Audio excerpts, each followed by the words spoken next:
I sat at the bar, nursing my beer as I contemplated the state of my life and my marriage to Andrea, when I saw him walking toward me in the large mirror in front of me. He looked rather odd for this area.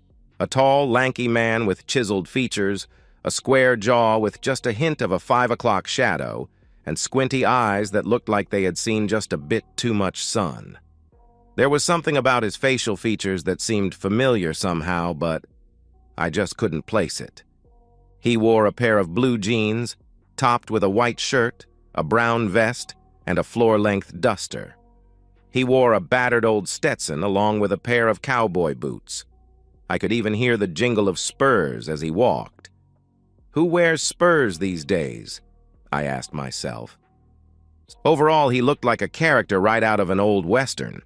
The only thing missing was a gun belt and a six-shooter, but something told me he had one squirreled away somewhere. He stepped up to the bar stool next to me. "Mind if I join you?" he asked.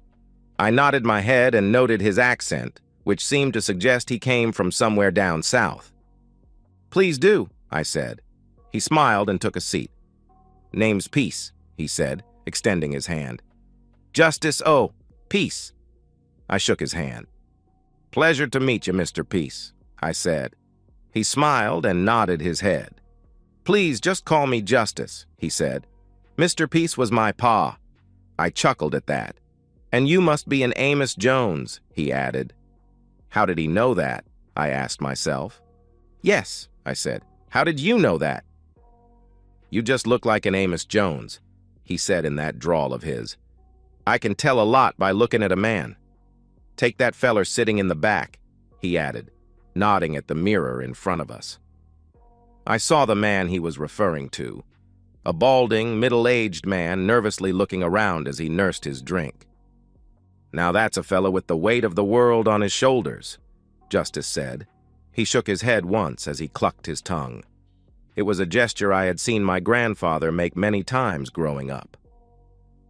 "Shame of it is," Justice added. "It's all his own doing. Too bad, really." He looked back at me. "What are you drinking?" he asked.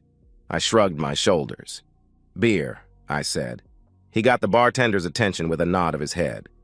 "I'll have a beer and get whatever it is my friend here wants," he said, pulling out a small roll of cash. "My treat," he said, looking back at me. I thanked him and watched as he pulled out a pack of cigarettes. "Mind if I smoke?" he asked.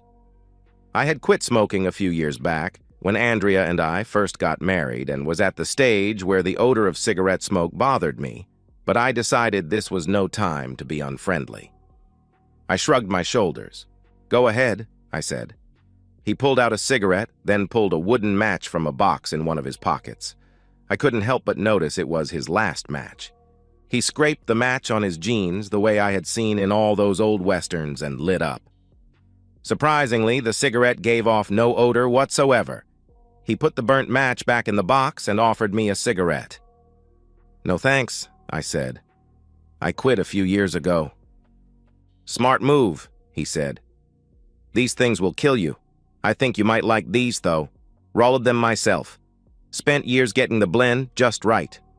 Go on. I know you want one. It's okay. One won't hurt you."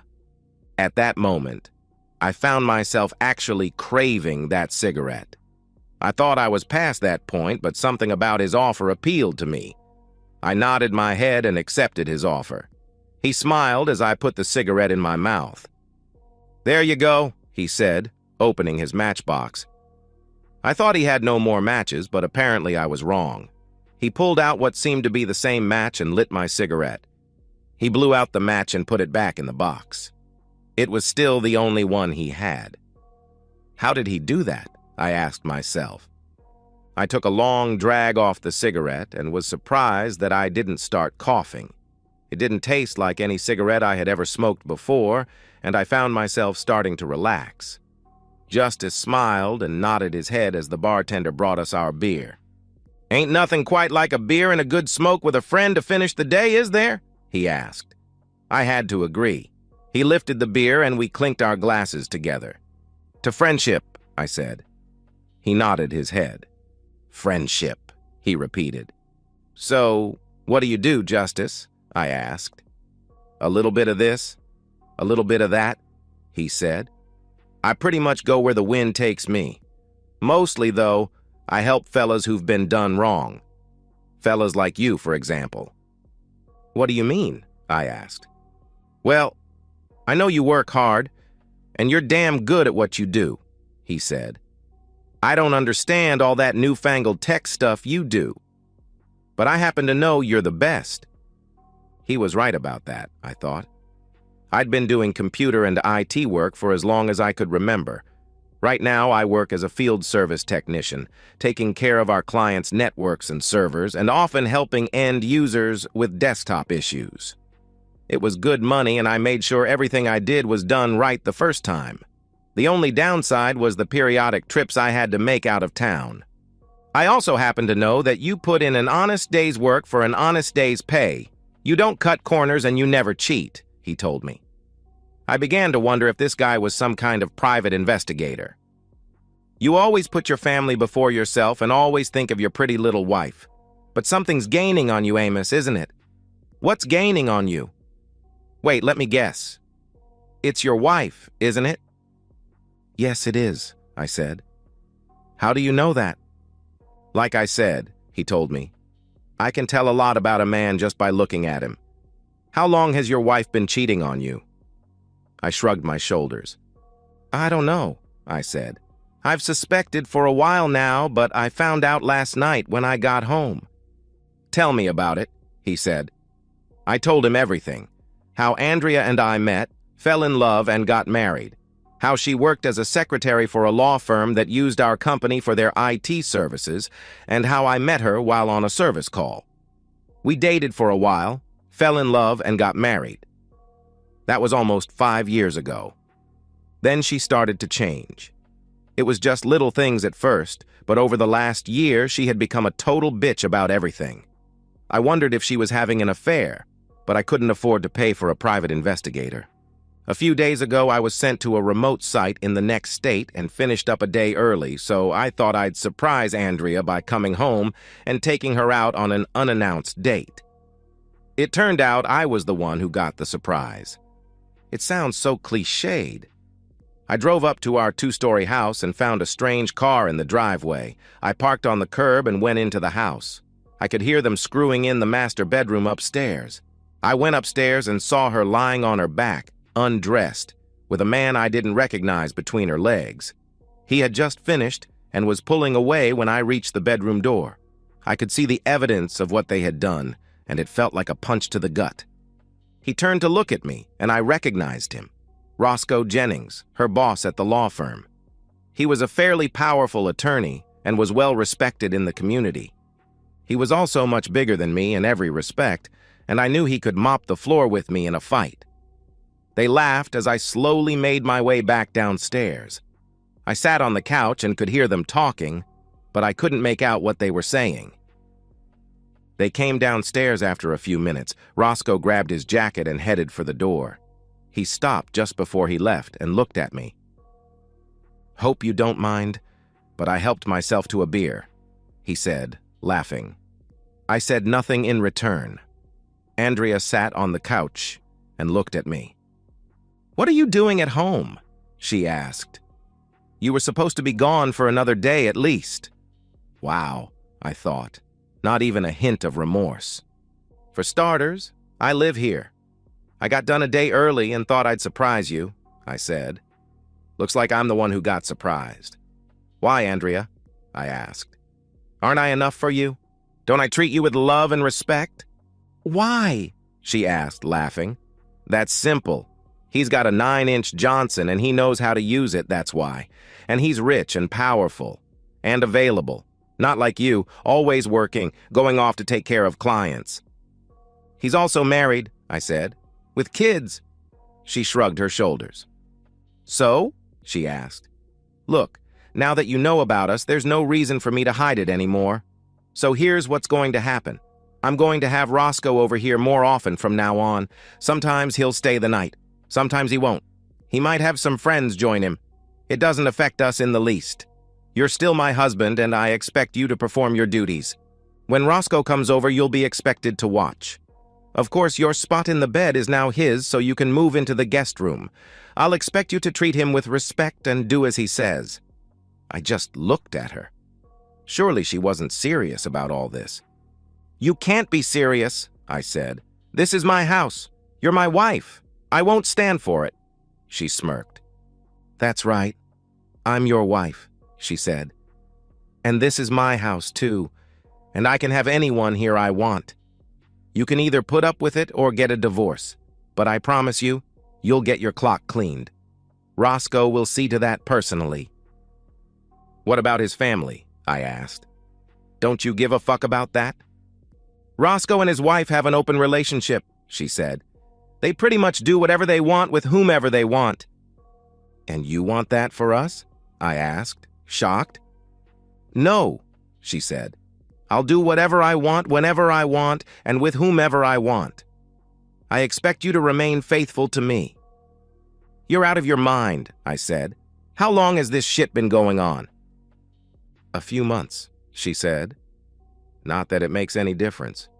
He's been over here almost every night you've been gone. I used to go out of my way to make sure everything was cleaned up afterward, but I won't be doing that anymore." "What if he gets you pregnant?" I asked. "So what if he does?" she said. "Your name will be on the birth certificate, so you'll be responsible." "No," I said, "because I refuse to touch you as long as you're screwing him or anyone else. Has there been someone other than Roscoe?" "There's been a few," she said. "But if that's the way you want it, then I guess you'll just have to live in a sexless marriage because I don't intend to stop." "This isn't going to end well," I said. "That's where you're wrong," she said. "Look, I still love you, just not the way I used to. I need to do this. I don't know how long it'll last, but once I'm finished, I'll be yours again. Just let me have this." I shook my head. "You're crazy," I said. "How can you say you love me and then expect me to live like this?" She smirked. "Of course I love you," she said. "I just prefer the way Roscoe and his friends treat me in bed, that's all." "What's next?" I asked. "Where do you see this going?" "Roscoe's coming back Friday," she said. "That was just the day after tomorrow. You'll be expected to symbolically hand me over to him. Of course, that means you'll have to sit and listen to us put you down and belittle you, but that's just part of your new role." "My new role?" I asked. "What is that?" "You'll accept this situation from now on," she said. I looked at her, disgusted.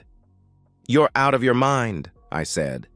I grabbed her ring hand and pulled off her wedding ring along with the engagement ring I gave her, the one passed down through 5 generations. It had once belonged to my 4th great-grandmother, Elizabeth, who married Grandpa Elijah a few years before the Civil War. They had 2 children before he was killed by a Confederate bullet during Sherman's March to the Sea. Elizabeth never remarried, but made sure her children and grandchildren knew about her heroic husband. His story was passed down from generation to generation, along with the engagement ring he gave her. My parents still had an old picture of Elijah and Elizabeth that was taken before he left to join the Union Army. "What are you doing?" Andrea asked. "Those are my rings." "Wrong," I said. She recoiled as I had never spoken to her like that. "That engagement ring has been in my family for well over 150 years, and I'll be damned if I let you corrupt it. You can have these back if I feel you've earned the right to wear them again." "Fine," she said, standing up. "Have it your way. Now, are you coming to bed?" "No way," I said. "I'm not going to be with you as long as you're involved with that guy. For all I know, he has AIDS. You'd better get yourself tested for STDs. Who knows what he's stuck into?" "All right," she said. "Be that way. But you'd better be on your best behavior Friday." "Is that a threat?" I asked. "Call it what you want," she said. "But I'm warning you, if you fuck it up, you'll be the one paying the price." She stomped upstairs and slammed the bedroom door, locking it behind her. I slept on the couch, and the next morning, I went up to get dressed. The master bedroom door was still locked, so I kicked it in, breaking the door jamb. It took a few kicks, but I finally managed it. Andrea sat up in bed, surprised. "What are you doing?" she asked. "Getting dressed," I said. "Unlike you, I have to wear clothes to work." I stopped my narrative long enough to take a sip of my beer and another drag off my cigarette. I was surprised that it hadn't burned all the way down by now. Justice sat silent, listening to my story. "And you spoke to an attorney today?" he asked. I nodded my head. "I did," I said. "It seems Andrea was right. The way the laws are set up, I'd get screwed, royally. In fact, the lawyer said I'd be better off financially if I just went along with what she wanted. Can you believe that shit?" He shook his head. "So what are you gonna do?" he asked quietly. "I don't know, Justice," I said. "I've never been in this kind of situation before. Part of me wants to run, but another part of me wants to strangle them both. An old friend once said that no man in the wrong can ever stand up to a fella in the right that keeps on a-coming," Justice said. "What kind of man are you, Amos?" "I'm a man in the right that's been wronged," I said. "I know you're in the right," he told me. "That's why I'm here. What do you say we bushwhack them tomorrow night, you and me together?" I looked at him. "You'd do that?" I asked. "You'd help me?" "Sure," he said. "You'd have to do the heavy lifting, but I'll be right there with you. What do you say? Are you up to it?" "Hell yeah," I said. I don't know what it was, but something about this guy gave me a feeling of confidence I hadn't had in a long time. He smiled, and we spent the next hour discussing our plan. By the time we were finished, I was ready to take on the world.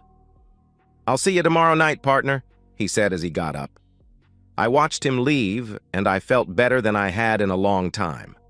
I put my jacket on and headed home. Sure enough, Andrea was home when I got there, and she wasn't very happy.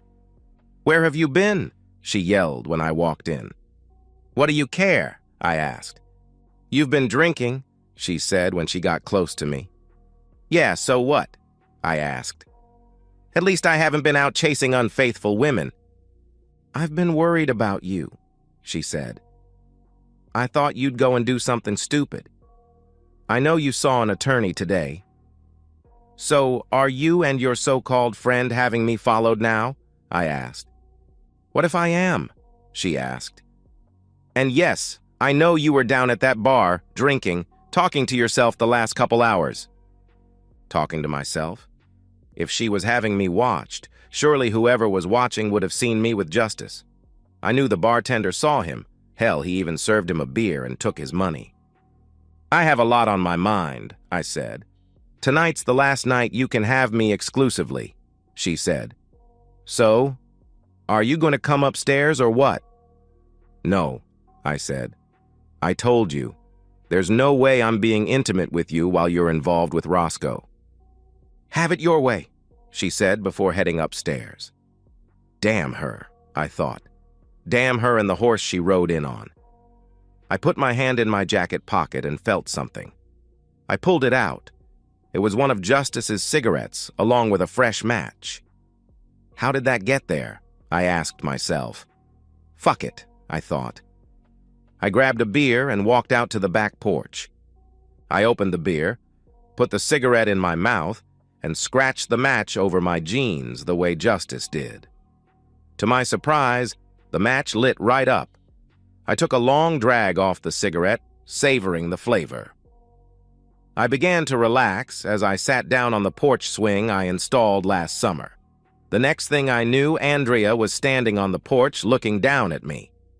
"When did you start smoking again?" she asked. "Tonight," I said. "What's it to you?" "You mean to tell me you'd rather sit out here and smoke than be intimate with your wife?" she asked angrily. I looked at her and was instantly disgusted with what I saw. The once beautiful face I knew so well had morphed into something sickening and ugly. Was that the result of the cigarette, I wondered? "I don't have a wife," I said. "Not anymore. She's dead to me." Stunned by my words, Andrea sat on the porch swing and reached out to me, but I moved away, disgusted by her very presence.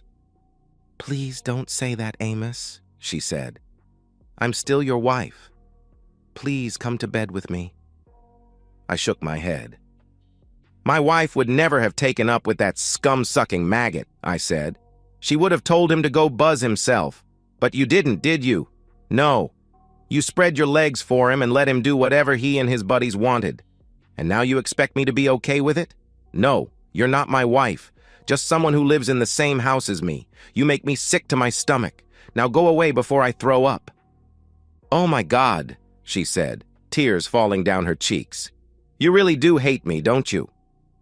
"You just now figuring that out?" I asked. "What did you think I was going to do when you hit me up with your bullshit yesterday? Celebrate? Maybe get up and do a fucking dance? You have one chance to make this all go away right now. It's up to you. It's either me and our marriage or Roscoe Dickwad. What'll it be?" This was something Justice and I had worked out earlier. He suggested I give her one last chance to end it with Roscoe, primarily for my own conscience. If she accepted, Justice said he could take care of the details. I'm not sure how he could do that sort of turning back time and erasing my memories, but I trusted him. In reality, though, neither one of us realistically believed she would jump on the opportunity. For a moment, her face appeared to soften, and she looked like the woman I had fallen in love with and married. I thought she was going to take the opportunity I had presented her. "What do I have to do?" she asked. "Call Shithead right now and end it," I said. "Then tell him you quit. You're a good secretary, you can find work pretty much anywhere." She pulled out her cell phone and called him, putting the call on speaker. "Hey, baby," Roscoe said when he answered. "We still on for tomorrow night?" She said nothing for a few seconds, but as she looked up at me, I saw her face change again and knew the woman was back. She smiled, but her smile held no warmth. "Yeah, we're still on," she said with an evil smirk. "Good," Roscoe said. "How's the husband taking it?" "Not good," she said. "But he'll get over it," Roscoe laughed. "Maybe I'd better bring some of the boys along just to keep him in line," he said. Andrea chuckled. "Yeah, do that," she said. "All right, see you tomorrow evening," he said before hanging up. She sneered as she looked back at me. "You're in for a hot time tomorrow night," she said, "and you better be on your best behavior." I nodded my head. I knew what lay ahead, and my conscience was now clear. I had given her one final chance, and she crapped all over it. I blew a cloud of smoke in her face.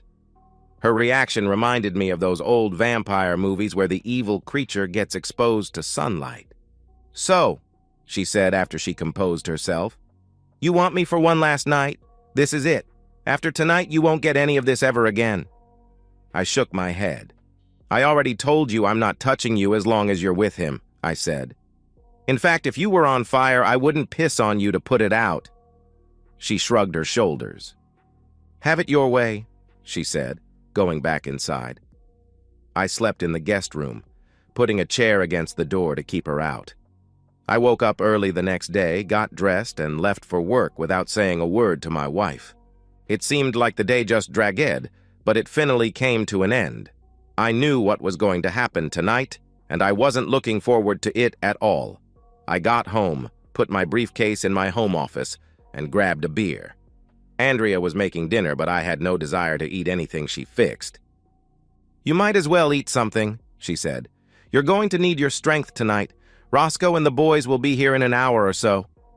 I grabbed a beer from the fridge and looked at what she had made. "I'm not hungry," I said. "Besides, how do I know you haven't poisoned my dinner?" "Come on, Amos," she said. "You think I'd do that to you?" "Hell yes," I said. I put my hand in my jacket and found another cigarette and a match. "I'm going on the porch for a smoke," I added before I left. She followed me outside. "I don't like that you're smoking again," she said. I lit the cigarette and took a long drag. "I frankly don't give a shit on what you like or don't like anymore," I said.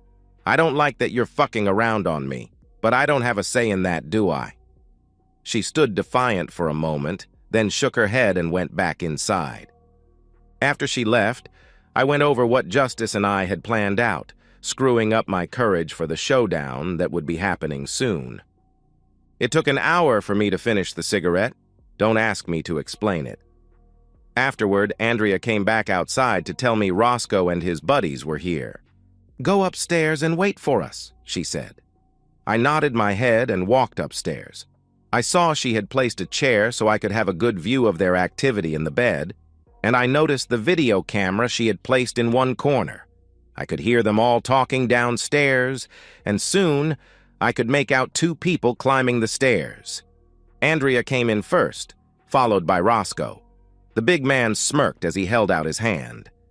The bastard expected me to shake his hand. After he realized I wasn't going to shake it, he nodded his head and kissed Andrea deeply. "Well," he said, looking back at me, "you ready to get the show on the road?" "What?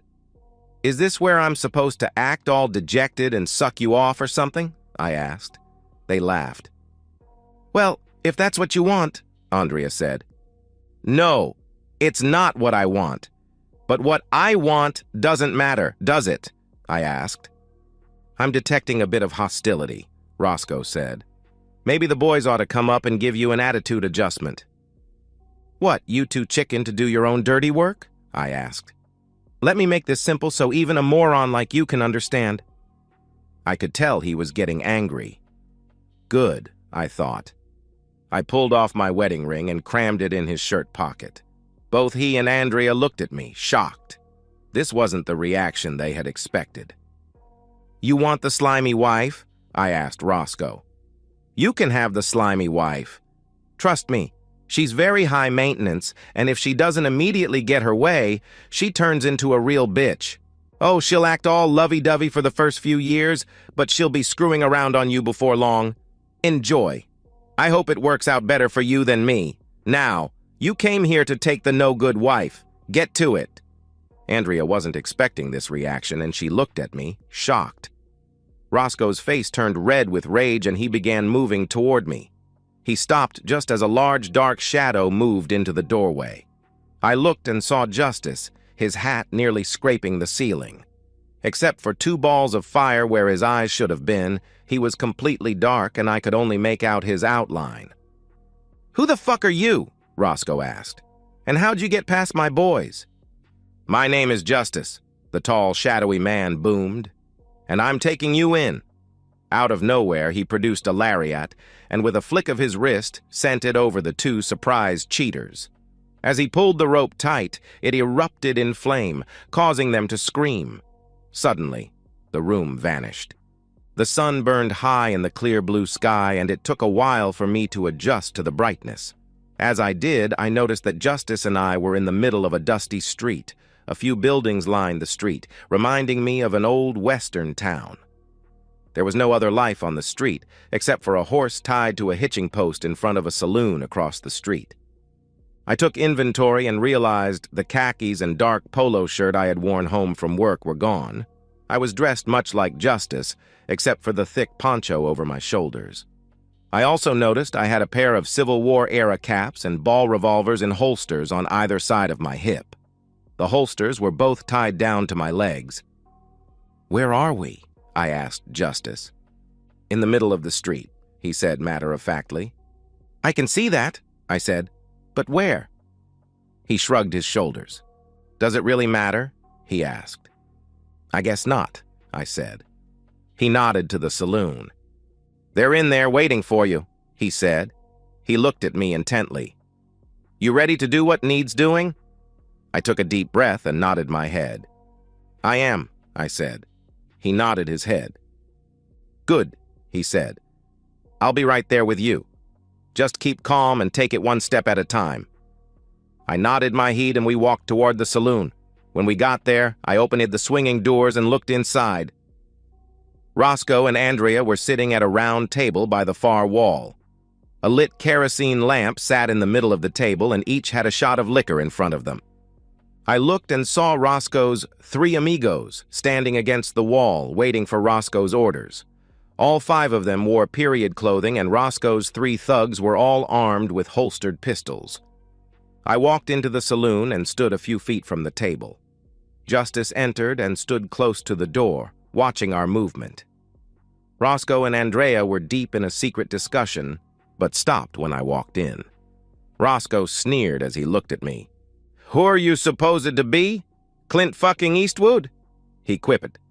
Andrea giggled, and the three sidekicks sneered. Roscoe turned to his three goons. "Why don't you boys take the trash out so the little lady and I can have some privacy?" They moved forward, and I saw two of them reach for the guns in their holsters. I knew I had to act quickly, so I reached down with my right hand and drew a pistol.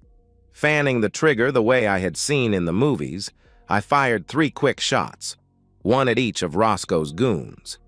When the smoke cleared, I saw all 3 of them on the floor, their blood soaking into the wooden planks. 2 of them had managed to draw their weapons before I shot them. I aimed my pistol at Roscoe. "You killed those men," Andrea said, shocked. "That's right," I growled. "And Loverboy's next." "No, please," Roscoe begged, his hands out in front of him. "We can work this out like men. You don't have to kill us." "That's right, Amos," Andrea begged. "Please, no more. I'm sorry. Really, I am. Come on, honey, we can work this out." "You had your chance last night," I said, "and you chose this piece of shit over me." "Look, Amos, this was just supposed to be all in fun, you know," Roscoe begged. "Please don't kill me. I'm begging you." "Begging?" I asked. "You know, Justice, I think your friend was right when he said no man in the wrong can stand up to a man in the right." I noticed a large wet spot in the crotch of Roscoe's trousers and laughed. "Looks like you hitched your wagon to a real loser," I said, addressing Andrea. "Look at him. He just pissed his pants. Is that your idea of a man?" Andrea looked down at the floor, tears falling down her cheeks. "Look, Amos, you can't kill me," Roscoe pleaded. "I don't even have a gun. You can't kill an unarmed man. It just ain't right." "Actually, I can," I told him, "but I'll give you more of a chance than you were willing to give me." I pulled the second pistol out of its holster and put it on the table in front of him. "Go ahead," I said. "Pick it up." He looked at me, then at the pistol. "What?" he asked, standing halfway up. "I said, fill your hand!" I yelled. Did I really just say that? I asked myself. I remembered the line from an old movie, and it just seemed right somehow. Roscoe looked at the pistol, then slowly picked it up. "That's right," I said. "Now pull the hammer back. All the way back." He struggled with the weapon, and finally got the hammer all the way back.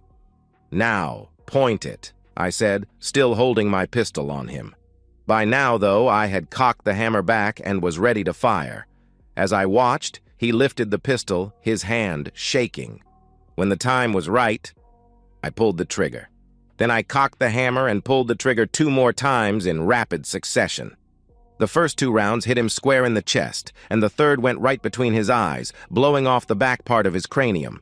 His eyes opened wide in shock from the first 2 bullets. His body slammed against the wall behind him. After a second, he fell on the edge of the table, flipping the tabletop the way I had seen in so many movies. When the tabletop flipped up, the kerosene lantern overturned, spilling the flammable liquid on the table and onto Andrea's dress. The flame from the wick ignited the kerosene, which in turn caught Andrea's dress on fire. Trapped under the edge of the heavy tabletop, she began screaming as the flames engulfed her. "Amos!" she screamed. "Help me! It burns! Please!" A few seconds later, she, Roscoe, and his 3 goons disappeared in a puff of smoke. I picked up the pistol I had given Roscoe and placed them both back in their holsters. I had to clench my fist to keep from shaking. I had never killed a man before in my life, yet I had just killed 4 men and watched as Andrea burned. I turned to Justice, who had a look of grim determination on his face. "Where did they go?" I asked. "Someplace really warm," he said. "Are they really dead?" I asked him. He nodded his head. "Yes," he said. "You do know it was either them or you. You had no choice. Is this the first time you ever killed a man?" I nodded my head. "Yeah," I said. "You ever kill anyone?" I asked him. He got a strange, faraway look in his eye. "More than I care to remember," he said. "But like you just now, I had no choice. It was either kill or be killed. You know, if you had hesitated, they would have killed you." Deep down, I knew he was right. The worst thing you can do right now is agonize over it or try to second-guess yourself. Just go on with your life. It'll get better with time. "Trust me," he said, patting me on the shoulder. We walked outside and ended up next to the horse tied up at the hitching post. "Oh, before I forget," he said, "I have something to give you." He reached into a saddlebag and pulled out a small rectangular metal case and handed it to me. I looked at the tarnished case and saw the initials, EJ, engraved on the front. Turning it over, I saw an inscription that read, "To my dearest Elijah, may God keep you safe and bring you back to your one true love. Your loving wife, Elizabeth." "Where did you get this?" I asked. "Your grandpa Elijah gave that to me just before he died," Justice said, not looking at me. How could that be? I asked myself. Elijah Jones died in the latter part of the Civil War, over 150 years ago. I looked at the back of Justice's head, and it suddenly came to me. I knew who this man really was. "He'd be mighty proud if you kept that for him," Justice said, wiping a tear from his eye. "I will, Grandpa," I said without thinking. "Thanks for trusting me." Justice turned to me, a small smile on his face. "Did something like this happen to you and Grandma Elizabeth?" I asked. He nodded his head. "Yeah," he said, "a long time ago, in a little place very much like this. Some rustlers thought they could steal my pa's cattle and take my wife. I had to teach them the same lesson you taught them boys a while back. That was the first time I ever killed a man. Took a while to get over it. Lizzie made it out okay, though. We went back east, and I joined the army shortly afterward. You know the rest." "So, what happened?" I asked. "How did you become Justice?" "That's a long story, partner," he said. "I'll tell you about it one day, I promise." "Will I ever see you again?" I asked. He nodded his head. "Count on it, son," he said. "After the way you handled those fellas, I got no choice but to deputize you. Besides, you owe me a beer," he added with a smile. "Yes, sir," I told him, smiling. He extended his hand and I shook it. As we shook hands, he wrapped his other arm around me and hugged me. "I love you, son," he whispered, "and I'm damned proud of you." "I love you too, Grandpa," I said, my eyes watering. He stepped back and got up on his horse. "Tell Grandma Elizabeth I said hello," I told him. He looked down at me and smiled. "You just did," he said, "and she says to tell you hello right back." He smiled, winked, then touched the brim of his hat. "See you around, son," he said as he spurred his horse forward. I watched as he rode down the dusty road and disappeared from sight. The next thing I knew, I was back in my living room, my head reeling. I looked at myself and saw I was wearing my work clothes instead of the old Western outfit I had just a few minutes ago. I felt something in my pocket and pulled it out. It was the old cigarette case Justice, or rather, my grandpa Elijah just gave me. I opened it and saw one side was packed with his hand-rolled cigarettes, and a picture was on the other side. I looked at the picture and saw it was one of Elijah and Elizabeth. As I studied the photo carefully, I could clearly see the resemblance between Elijah and Justice. There was no question in my mind who Justice really was. I turned the photo over and saw a brief inscription scribbled on the back. "To Amos, all our love, Grandpa Elijah and Grandma Elizabeth." I put the photo back, stunned. How would I explain this to my parents? I realized the truth was I couldn't say anything about any of this to anyone. For starters, no one would believe me. I realized I hadn't eaten in hours, and I was starving. Going in the kitchen, I looked at the cold meatloaf Andrea had made and tossed it down the garbage disposal. I pulled out a couple of pieces of cold leftover pizza and tossed them in the microwave. After I ate, I began packing up all of Andrea's things. By the time I was done, it was late, and I was exhausted. I slept fitfully, dreaming of men in blue and gray uniforms killing each other. I also saw Andrea burning in one scene after another. The next morning, I got up, drank a cup of coffee, and did my usual weekend chores, which included mowing the yard. Part of me missed Andrea, but a huge part of me felt relieved that I wasn't being bombarded with her non-stop bitching and cheating. By the end of the day, I had some semblance of a plan. Naturally, I couldn't tell anyone what really happened to Andrea, so I decided to visit the police the next day to file a missing persons report. I knew they wouldn't do anything unless I had waited for a reasonable amount of time. I made a note to call an attorney and find out how long I had to wait to file for a divorce based on desertion, since I knew no one would ever find Andrea. The next day, I went to the police station and filled out a missing persons report. The desk sergeant took my report, read it, and then asked me to wait a few minutes. I sat down and waited for what seemed like an eternity. Finally, a man in a suit came up to me. "Amos Jones?" he asked. I nodded my head. "I'm Detective Smith. Do you have a few minutes? I'd like to discuss your missing persons report." I followed him into a room and watched as he put out a recording device. "Mr. Jones," he said, "I noticed you said your wife left with Roscoe Jennings and 3 other men Friday night. You say you haven't seen them since, is that right?" "That's right," I said. What else could I say? "One of the 3 men with Roscoe was an undercover police officer," he said. "He's also gone missing and no one can locate him. Were you aware that your wife was having an affair with Mr. Jennings?" "I found out earlier in the week," I said. He nodded his head. "Do you own a gun?" he asked. "No, I don't," I said, which was true. I didn't own a gun but had considered buying one. "You know, we usually look at the husband closely when something like this happens," he said. "Would you mind if we searched your house?" "No, not at all," I said. I had nothing to hide. Well, except for maybe shooting 3 men, but what was I going to say? "I shot Roscoe and your officer in an alternate dimension." "We'll be in touch, and I'd appreciate it if you remained available," he said as he started to get up. "Detective," I said, "was my wife involved in something illegal?" "That's what we were trying to find out," he said.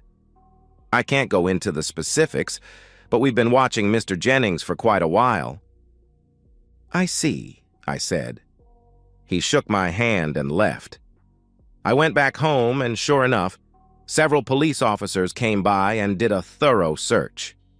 They found nothing except for my wedding ring, which had rolled under my bed somehow.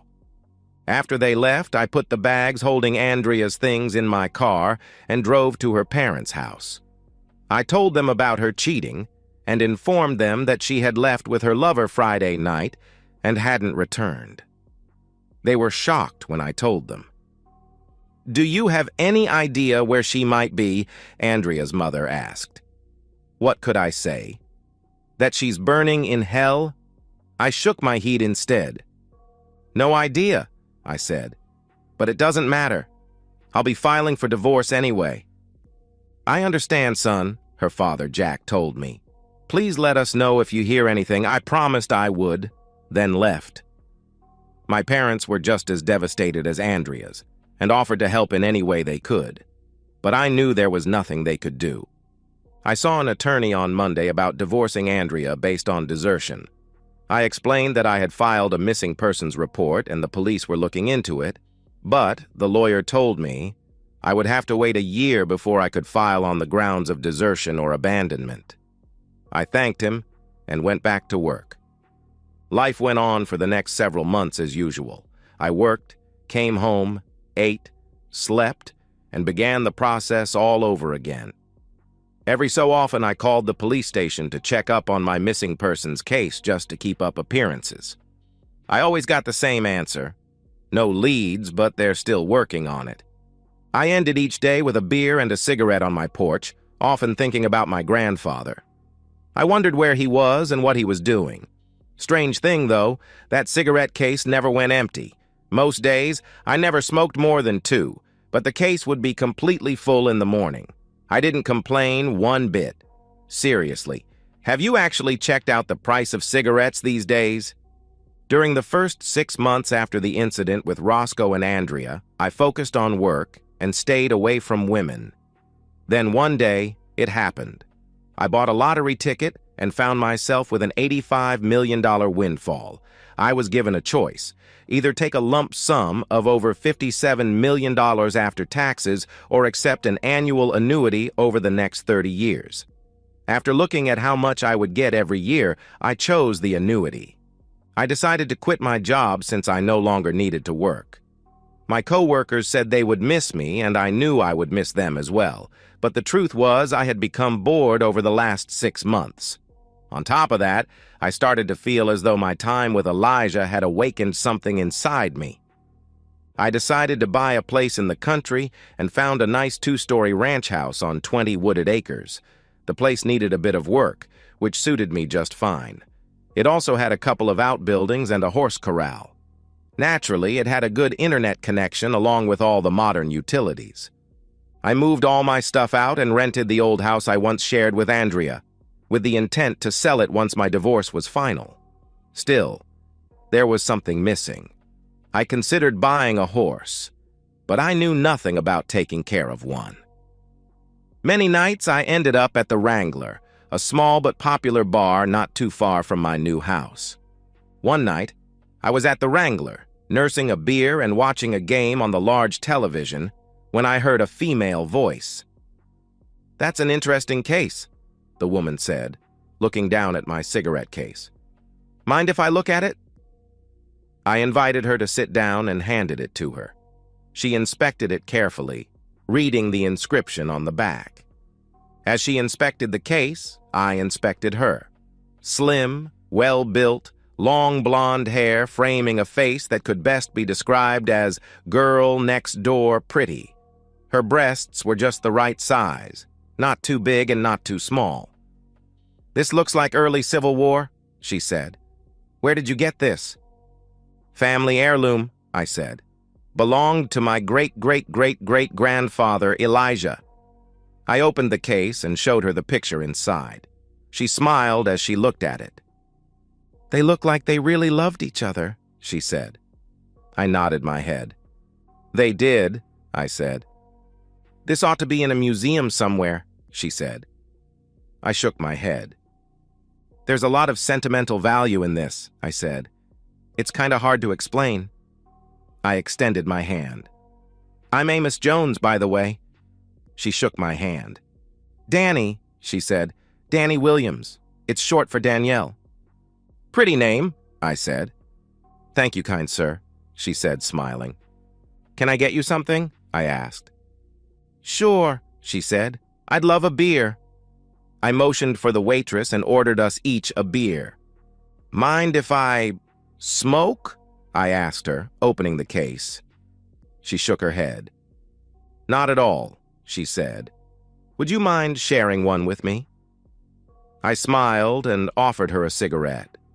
I pulled out a match and scratched it along my jeans. I held it as she lit her cigarette. "Impressive," she said as I lit my cigarette.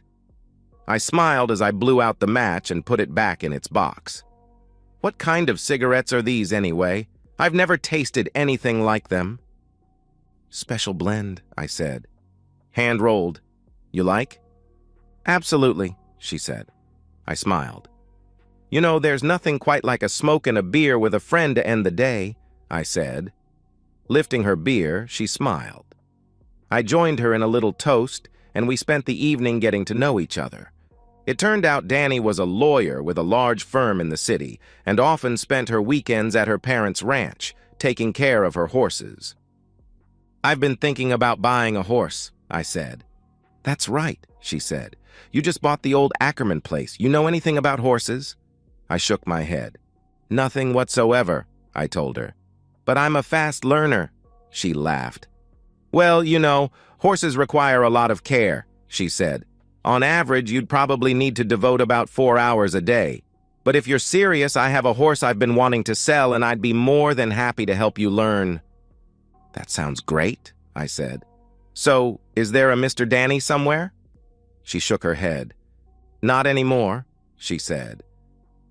She told me about her divorce from her ex-husband, who turned out to be a drunken cheat and an abuser. I listened to her tell her story and could see that it had affected her considerably. "What about you?" she asked.